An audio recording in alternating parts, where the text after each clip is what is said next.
अस्सलाम वालेकुम, मैं हूं शाहिद हुसैन। आज की बड़ी और ताज़ा खबर आप तक पहुंचानी है। मैं तो एक तो सबसे पहले आपसे एक दफ़ा फिर गुजारिश करूंगा कि जो बेटियां घर से भागकर किसी के बहलावे फुसलावे में आ जाती हैं, यानी कि कोशिश कर रही हैं, तो ये वो वीडियो ज़रूर देखें। और जो लोग देखते हैं तो इस वीडियो को कम से कम आप अपने जानने वालों को, जितने भी आपके करीबी हैं, दोस्त अहबाब, उनकी फैमिली तक पहुंचाएं, ताकि आप सबको पता चल सके कि जो घर से माँ बाप को धुतकार कर या माँ बाप को ठुकरा कर, उनकी प्यार और मोहब्बत को ठुकरा कर पसंद की शादी करने की कोशिश करती है, आखिर उसका अंजाम क्या होता है वो उनको ज़रूर पता चलना चाहिए। और उसके बाद फिर ताकि वो पता चले और उसके बाद उसका नतीजा भी पता चले, और वो आइंदा इस तरह का जो ये कोशिश कर रही हैं या मजीद जाना चाहती हैं घरों से, उनको एहसास हो इस बात का कि माँ बाप से बड़ा कोई शेल्टर नहीं है, माँ बाप से बड़ा कोई पाकिस्तान में क्या दुनिया में कोई हमदर्द नहीं हो सकता। तो लिहाजा आप वीडियो शेयर कीजिएगा, देखिएगा और लोगों तक पहुंचाइएगा ताकि सबको पता चले। जी हाँ, इस वीडियो में खास तौर पर हम दूसरी बच्ची की बात नहीं करेंगे, खास तौर पर इस वीडियो में हम बात करेंगे निम्रा काज़मी से मुतालिक। निम्रा काज़मी से मुतालिक बात इसलिए करेंगे कि निम्रा काज़मी कुछ अर्सा पहले, आपको याद होगा, जिस तरह एक 14 साल मुगविया जो मेहदी अली काज़मी साहब की साहबजादी हैं, वो जब लापता हुई, उसको अगवा किया गया, तो कुछ अरसे बाद जो है निम्रा काज़मी का केस, जो कि कायदाबाद के इलाके से हैं, उनका भी सामने आया था। इसी तरह साथ साथ केस चलते रहे और जिस तरह हमने देखा मेहदी अली काज़मी साहब मुख्तलिफ इदारों में, मुख्तलिफ जो है अदालतों में धक्के खाते रहे, आज तक वो धक्के खा रहे हैं। तो निम्रा काज़मी के वालिद नदीम काज़मी और उनकी वालदा नरजिस जो है वो मुसलसल धक्के खाती रही, मुसलसल जो है मुख्तलिफ जगहों पर जाती रही, हर मकाम पर, हर जगह गई कि उनकी बेटी इस चुंगल से आज़ाद हो जाए, उनकी बेटी किसी तरीके से महफूज हो जाए। लेकिन उनकी जो जस्तजू थी, उनकी जो कोशिशें थी, वो कारगर साबित नहीं हुई और उनकी बेटी जो है उनको ठुकरा कर, बातों में आकर, बहला फुसला कर जो है वो यहाँ से चली गई। और उसके बाद फिर तौसा शरीफ के इलाके, जो कि डेरा गाजी खान के इलाका तौसा शरीफ है, उसमें उनका अंजाम क्या हुआ, आज की जो ताज़ा तरीन खबर है वो मैं आपको पढ़ के सुनाता हूँ। और उसके बाद फिर मैं आपको उसकी तफसीलात भी बताऊंगा कि बैकग्राउंड उसका क्या था। और इस वक्त मेरी जो मैंने जब फ़ोन किया नदीम काज़मी साहब की अहलिया नरजिस के नंबर पर, तो फ़ोन किसने उठाया वो भी आपको बताता हूँ। और उसके बाद फिर आगे की तफसीलात क्या है वो, और उसका मुस्तकबिल क्या होने जा रहा है, वो तफसीलात भी आपके सामने रखता हूँ। आपको याद होगा, जिस तरह यहाँ कराची की अदालतों से हम मुसलसल कोशिश करते रहे, रिपोर्ट करते रहे, ये केस इसलिए ज़्यादा भी उसी तरह हाईलाइट हुआ जिस तरह मेहदी अली काज़मी अपनी बेटी के लिए जस्तजू कर रहे हैं, इसी तरह नदीम साहब और उनकी अहलिया जो थी, उनका भाई था, यानी कि नदीम साहब का बेटा जो था, वो भी उसी तरह जस्तजू करता हुआ नजर आया। उसमें निम्रा काज़मी के बारे में इतला मिली तो मैंने फ़ौरन उनकी जो है वो वालदा को फ़ोन किया। और जो खबर सामने आई है ख़ास तौर पर वो ये है कि कराची से पसंद की शादी करके डेरा गाजी खान जो जाने वाली निम्रा काज़मी थी, ससुराल से भागकर दारुल अमान और फिर अदालत से वालिदैन के हमरा कराची रवाना होगी और हो गई। और उसके बाद फिर बताया गया कि मकामी अदालत में पेश होकर निम्रा काज़मी ने अपने वालिदैन के साथ जाने की इस्तदा की थी। अच्छा, उसमें बताया गया है कि निम्रा काज़मी को अपने वालिदैन, निम्रा काज़मी को डेरा गाजी खान की मकामी अदालत के जज आबिद हुसैन मियो की अदालत में पेश किया गया, जहां अदालत ने निम्रा काज़मी को वालिदैन के साथ जाने की इजाज़त दे दी। निम्रा काज़मी ने अदालत में पेश होकर वालिदैन के साथ जाने की इस्तदा की थी। अच्छा, इसमें निम्रा काज़मी को जो है तौसा शरीफ पुलिस ने गुज़श्ता रोज़ ससुराल से भागकर जो है वो भागकर आने पर दारुल अमान जो है वो मुंतकिल किया था, क्योंकि कुछ दिन पहले भी हमें इत्तला मिली थी कि इनके यहाँ नाचाकी हो गई है। इनके यहाँ जो जिस तरह दावे किए गए थे बच्ची को कि उसको पता नहीं क्या कुछ बना के रखेंगे, वो दावे सारे के सारे झूठे साबित हुए और बदतरीन जो है तशद्दुद भी किया जाता था, जिस तरह वहाँ पहले भी हमें इत्तला मिली कि वहाँ के मकामी लोगों ने भी बताया। और जब जो निम्रा की जो वालदा है, जब वो वहां जाती रही तो उनके साथ भी जो नजीब शाहरुख की जो वालदा है, जिस तरह बर्ताव करती थी, वो पहले भी हमारे सामने रिकॉर्ड पर आ चुका है। वीडियो आप चाहें तो आप देख भी सकते हैं। तो वकील ने वहाँ बताया कि जो निम्रा काज़मी है, उन्होंने अदालत को बताया कि शोहर उस पर जो तशद्दुद करता था और यही वजह है कि वो अपने वालिदैन के साथ जाना चाहती है। और दूसरी जानिब निम्रा काज़मी ने निम्रा काज़मी ने अदालत के बाहर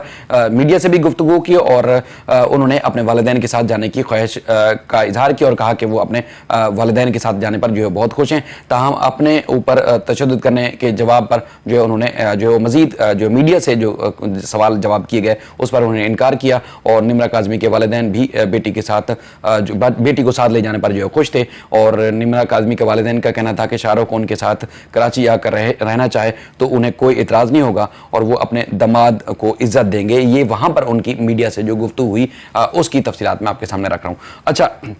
इतलात बहुत बुरी थी, बहुत बहुत ही खौफनाक थी और मुसलसल उनकी जो वालदा है उनसे, नदीम साहब से भी रब्ता होता रहा और दीगर जो डेरा गाजी खान में मौजूद जो जराए थे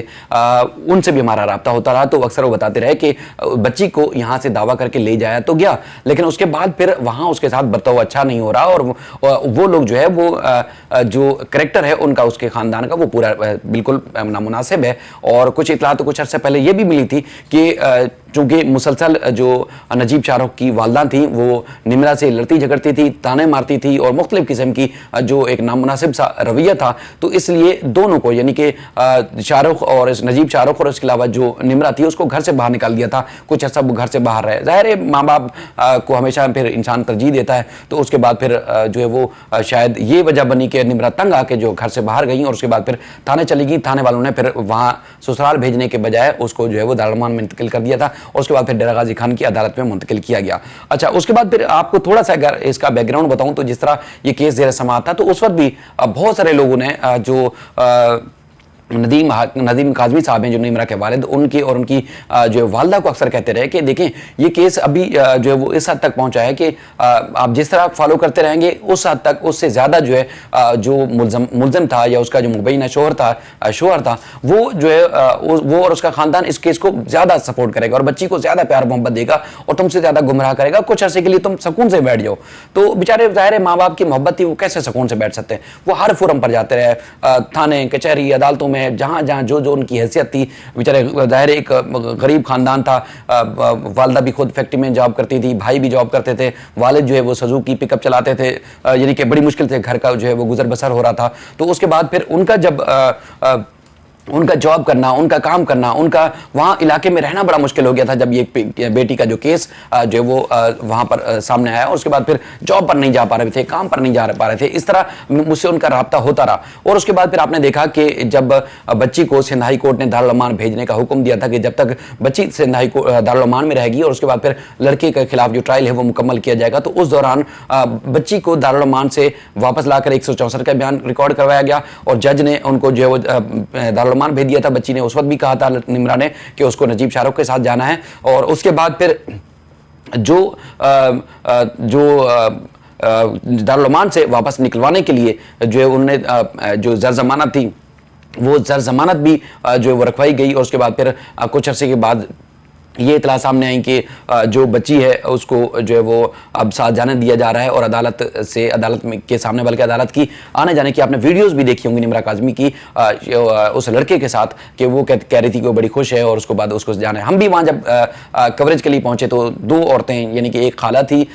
इसकी नजीब शाहरुख की और उसके बाद एक जो है वालदा थी, वो सिंध हाई कोर्ट में भी और वहाँ ट्रायल कोर्ट में, सिटी कोर्ट में भी पेश होती थी। तो वहाँ पर भी उनके अंदाज अजीब गरीब थे। उसके बाद फिर जहाँ जहाँ जो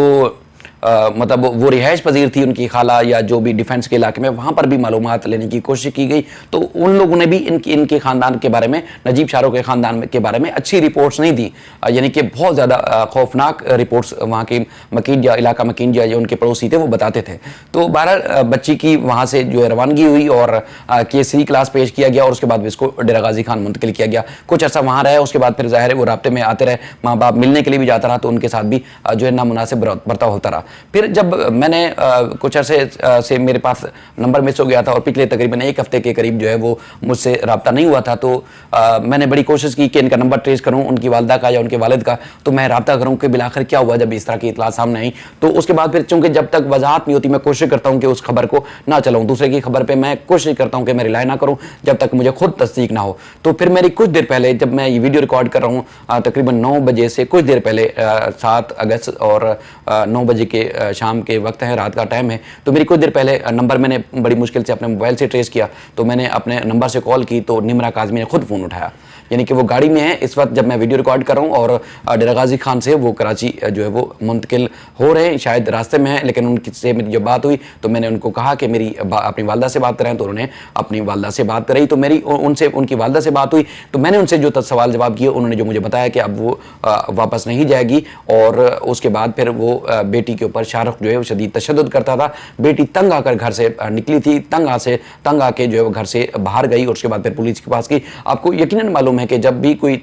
मुश्किल में होता है तो उसके बाद आखिरी ऑप्शन ये होता है कि वो थाने जाए जहाँ से उसको पुलिस से उसको तहफ़्फ़ुज़ मिले। तो बच्ची वहाँ गई थी और उसके बाद उन्होंने कहा कि अब बस में हूँ या गाड़ी में हूँ, लोग ज़्यादा है, मैं आपको तफसीलात इस वक्त नहीं बता सकती, लेकिन मैं पहुँच कर मज़ीद जो है आपसे रब्ता करूँगी। लेकिन ये इस बात की तस्दीक हो गई कि जो मैंने आपसे इससे पहले गुफ्तगू की वो बात बिल्कुल सच है। बच्ची वहाँ से जो है वो इस चुंगल से, उस माफिया के चुंगल से आज़ाद हो गई है। अच्छा, इससे पहले भी थोड़ी सी अगर मैं बात बताऊँ, आपका थोड़ा सा वक्त लूँ, तो उसमें उनके जो वालिदैन हैं निमरा काज़मी के, वो बच्ची की उम्र का तयन भी हुआ, सारी चीज़ें हुई, लेकिन वो इस बात की इशोरत चाहते थे कि बच्ची को जो है वो अगर कराची रखा जाए, उनकी निगरानी में उनके पास रखा जाए, उनके करीब रखा जाए, तो उनको तसल्ली होगी, उनकी बेटी जो है महफूज रहेगी या बेटी को महफूज समझेंगे। तो अभी भी उनका जो मुझे थोड़ा सा बोलबाब समझ आया कि अगर नजीब शाहरुख जो कराची में रहे और उसके बाद फिर उनकी बेटी को मुकम्मल तौर पर प्रोटेक्शन दे और उनके पास रखे तो शायद बच्ची वापस चली जाए। लेकिन इस वक्त वो बड़े मुश्किल में हैं, बड़े कर्ब में हैं, बड़ी तकलीफ में हैं। लेकिन उस मुश्किल में, हालांकि आपको पता है मुहर्रम हराम है और उसके बाद फिर आशूर के दिन चल रहे हैं, तो ये माँ बाप खुद एक बेटी को महफूज करने के लिए किस किस हद तक या कहाँ कहाँ ठोकरें खा रहा है, आप खुद अंदाज़ा लगा सकते हैं। मेरी कोशिश होगी कि माँ बाप जब यहाँ पहुँचेगा कराची, उसके बाद फिर मैं कोशिश करूँगा कि उनसे तफसीली बातचीत करके जो इस दौरान उनके साथ गुजरा, वो उनके ऊपर बीती या निमरा से रब्ता हो सके उनके साथ बीती, वो आप तक रखूँ। लेकिन मैं एक चीज़ आपको बताऊँ कि जो लोग इस चीज़ को सपोर्ट करते हैं, देखिए आप अगर मुखालफत नहीं कर सकते तो कम से कम उसको सपोर्ट ना करें और यहाँ उसके फैलाव के लिए या उसकी वो कहते हैं ना उसको प्रमोट करने के लिए कोशिश ना करें। आपको याद होगा वो टोला जो 14 साल मुहविया बच्ची की शादी को सपोर्ट कर रहा है और प्रमोट करने की कोशिश कर रहा है और लव मैरिज करार देने की कोशिश कर रहा है और मैराथन किस्म की ट्रांसमिशन कर रहा है, लेकिन उन्होंने उसी गिरोह ने इनको भी, नजीब शाहरुख और निमरा को भी आपको याद होगा कि लाइव लिया था अपने शो में और उसके बाद फिर इनसे बड़े बड़े जो वो सवालात किए गए थे और बड़ी बड़ी खुशी से ज़िंदगी गुजारने के दावे किए गए थे। अब आप बताएं कि अब वो लोग क्या मुंह दिखाएंगे कि एक तरफ जब इन नजीब शाहरुख और निमरा की शादी को आपने बड़ा प्रमोट किया था और कहा था देखें जी बड़ा अच्छा कारनामा अंजाम दिया है, तो उसका अंजाम ये हुआ है। और क्या फिर जिस शादी के ऊपर आप पूरे ख़ानदान के, पूरे पाकिस्तान के और दुनिया में जहाँ जहाँ पाकिस्तानी रहने वाले हैं उनका जो उनको उनके जज्बात को ठेस पहुंचा रहे हैं, उनको मजरूह कर रहे हैं, उनको जो हर किस्म का दुख पहुंचाने की कोशिश कर रहे हैं, माँ बाप की ना सिर्फ तज़हीक बल्कि उनकी तज़लील कर रहे हैं, क्या आप इस तरह का अंजाम चाहते हैं? मतलब आप यही अंजाम चाहते हैं कि जो निमरा का अंजाम हुआ है, खुदा ना करे किसी और बेटी का, किसी की बेटियों का, जो माँ बाप हैं उनके दिल दुखें, उनके जिगर गोशे जलें, उनको तकलीफ हो, इस तरह की चीज़ों से बाज आएँ और आप अवेयर करें। देखें पुलिस और हमारे इदारे हमारे जो अगर कानून पर अमल दरामद नहीं कर रहे तो कम से कम अब सोशल मीडिया ये आम हो चुका है, आप लोगों में अवेयरनेस है, आप बेटियों को समझाएं, आप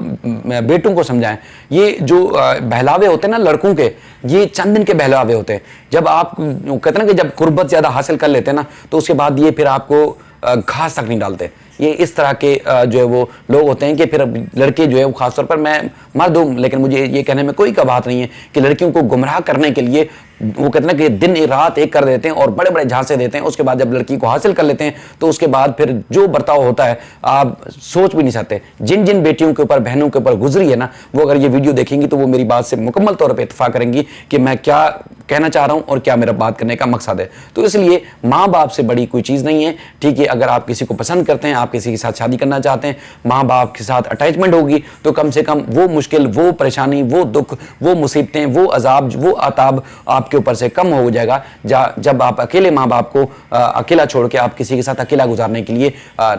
निकलेंगे मैदान में और वहाँ जाके आपको अकेले में बहुत ज़्यादा मुश्किल सहना पड़ेगी। अगर माँ बाप की मर्जी से करेंगी, अगर जो भी जहाँ भी पसंद करती हैं, तो कम से कम आपको वो अजाब कम होगा। आपका माँ बाप साथ देने के लिए, बहन भाई आपका साथ देने के लिए आपके साथ खड़े होंगे, आपको कोई अकेला नहीं छोड़ेगा। तो लिहाजा आप एहतियात करें, अपनी बहन बेटियों की भी हिफाजत करें और जो बहन बेटियां देख रही हैं वो भी अपने इज्जत से महफूज करें, अपने माँ बाप की इज्जतों को तार तार मत करें। अल्लाह हाफ़िज़।